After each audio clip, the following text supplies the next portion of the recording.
Average rate of change. This problem post guest of honor will be a dryad warrior.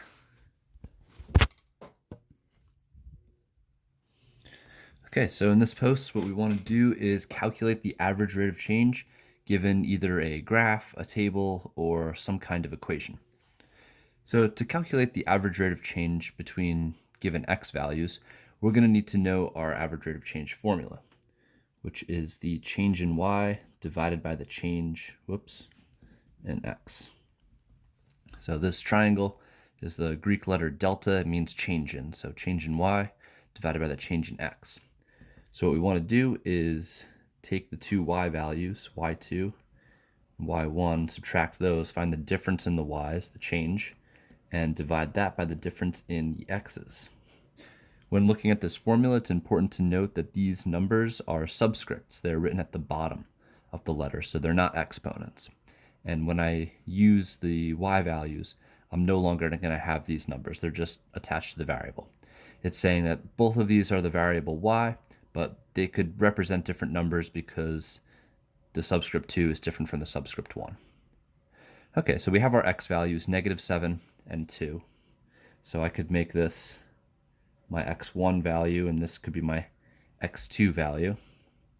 And if I go to my formula, I always have my division bar, and I always have my two minus signs. Those are always consistent. The only thing that's going to change are these values for the y2s, y1s, x2, and x1. So here's x2. I'll put that in place at 2. Here's my x1. It's a -7. So -7 goes into place here. I'll use some parentheses to differentiate that from this minus sign. Now I need to find my y values. I'm going to find those on my graph. So I have the first x value is -7. So I'm going to go to -7 on my x-axis on the graph. 1, 2, 3, 4, 5, 6, 7. And then I'll go along this vertical line until I intersect my function. That occurs right here. And that is 1, 2, 3, 4, 5, 6 units down. So y1 would be -6. So -6, and I'll put that in parentheses here. Notice I line up the -6 with the -7 because these are both what we would call the ones. They would make a coordinate pair. So we have this coordinate pair, -7, -6, which makes up x1 and y1. And those are lined up vertically. I'll do the same thing with x2. I'll go to 2 on my graph, and I'll go up 1, 2, 3, 4, 5 units. So here is the point 2, 5. That's x2, comma, y2. So my x2 value is 2, my y2 value is 5. So now that I have all my numbers, I can simplify the fraction. 5 minus a -6. Remember, the double negative implies addition, a positive plus a positive. So this will give me a numerator of 11. And 2 minus a -7. Again, it'll switch to addition. 2 and 7 make 9. So 11 over 9 would be my rate of change. Okay, we can do the same thing with the table. This time it's presented to us a little bit differently. We have an interval from -3 to 4.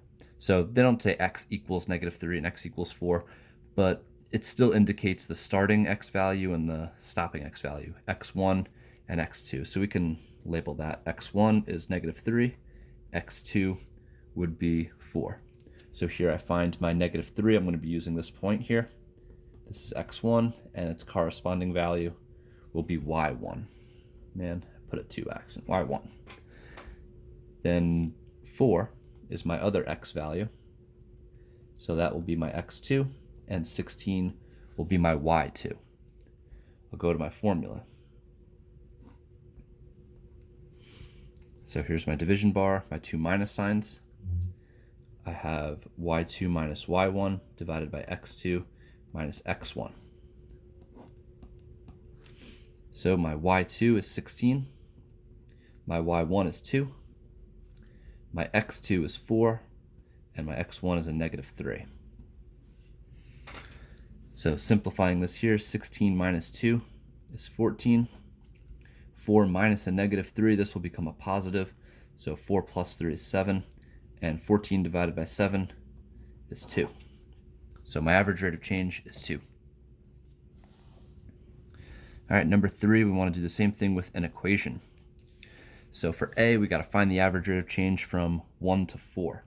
Now the equation's a little bit more tricky because we are not provided with the output value. In the table, we had the output value. They gave us the y's. And with the graph, we could always just go over and look and see what it is. But here we actually need to do some calculation. So for A, I need to calculate the output value when x is 1. So I need to find h of 1, and I need to find h of 4, and then I can use my average rate of change formula. So I'll have h of 1, that'll be negative 3 times 1 plus 1.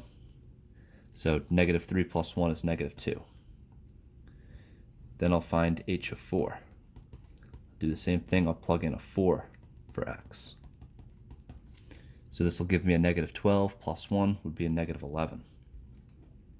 All right, now that I have my input and my output, my x1, my y1, my x2, my y2, I can use average rate of change. So y2, negative 11, minus y1, negative 2, divided by x2, 4, minus x1, 1. So here I'll have negative 11 minus a negative 2. I'll increase in value. That'll give me a negative 9. 4 minus 1 is 3. Negative 9 divided by 3 will give me a negative 3. So there's my average rate of change for this interval. From 1 to 4, I got a negative 3. Let's repeat this process for part B. Again, I need to find some outputs. I'm given x values of 5 and 8. So I'll find h of 5 will be negative 3 times 5 plus 1. Negative 15 and 1 make negative 14. H of 8, do negative 3 times 8 plus 1. That'll be a negative 24 plus 1 is negative 23.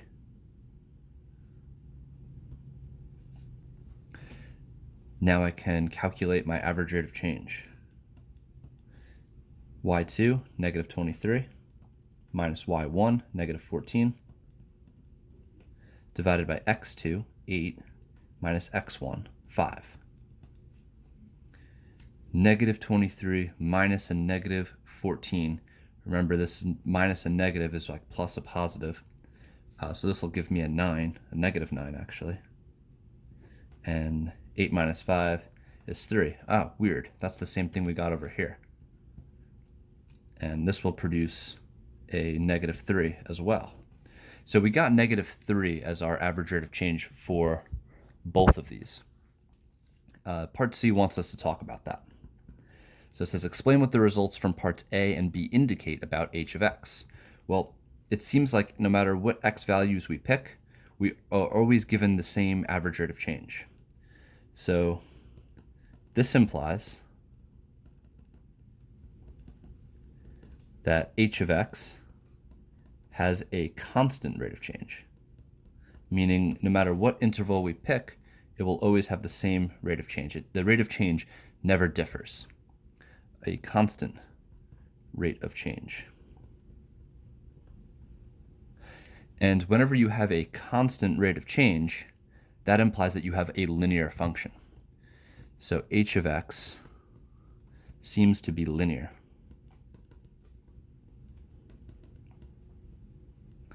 And in future lessons, we'll discuss the form of linear functions. And we can see that this looks like a y equals mx plus b type of form. M is the slope. And another word for slope